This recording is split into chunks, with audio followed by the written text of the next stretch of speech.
Loué soit Jésus-Christ, nous célébrons en ce vendredi 18 octobre, toujours dans le mois du rosaire, Saint Luc l'évangéliste. Saint Luc est un païen de naissance et médecin à Antioche qui va devenir après sa conversion le compagnon de Saint Paul dans ses multiples voyages. Saint Luc est l'auteur de l'évangile qui porte son nom, ainsi que du livre des Actes des Apôtres, qu'on peut situer historiquement entre l'Ascension et l'an 62. Et il est, d'ailleurs, peut-être c'est pour ça que sa fête est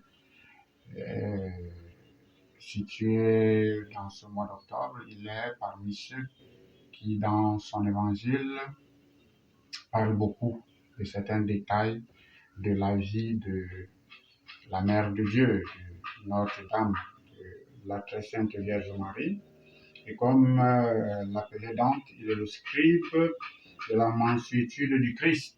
Et nous pouvons voir dans les évangiles de Luc qu'il parle beaucoup de la miséricorde, c'est lui qui nous parle de la conversion de la pécheresse, c'est lui qui nous parle du bon larron, et il apporte d'autres détails qui sont des détails beaucoup plus poussés par un travail de recherche, parce qu'il n'a pas été dès le départ parmi ceux qui étaient de l'environnement du Christ. Donc, il va faire un travail quasi scientifique de recherche pour avoir les détails de la vie de Jésus.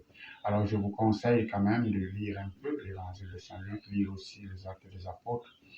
Et surtout, nous voulons prier aujourd'hui également. Nous allons dire la messe pour cela le soir. Nous allons prier aussi aujourd'hui pour Monseigneur Bernard Tissier de Maleret, évêque auxiliaire de la fraternité sacerdotale Saint-Pie X, fondée par Monseigneur Lefebvre, qui sera porté dans le caveau du séminaire d'Écône en Suisse aujourd'hui, dont la messe certainement des funérailles est en train de se dérouler. Nous prions pour que Dieu, pour qui il a combattu, pour la gloire de qui il a combattu dans l'Église, Dieu pour lequel il a accepté de se mettre, je dirais pas en marge de l'Église, non, de se mettre en porte-à-faux avec ce qui se faisait et qui continue de se faire dans l'Église, que Dieu l'accueille dans sa miséricorde près de lui et que lui aussi de là-bas, qu'il intercède pour nous, pour que la tradition de l'Église continue d'être conservée et surtout d'avancer. Que Dieu vous garde, vous bénisse et bonne fête de Saint Luc à tout le monde, spécialement à tous ceux qui ont ce très beau prénom. Bon début du week-end.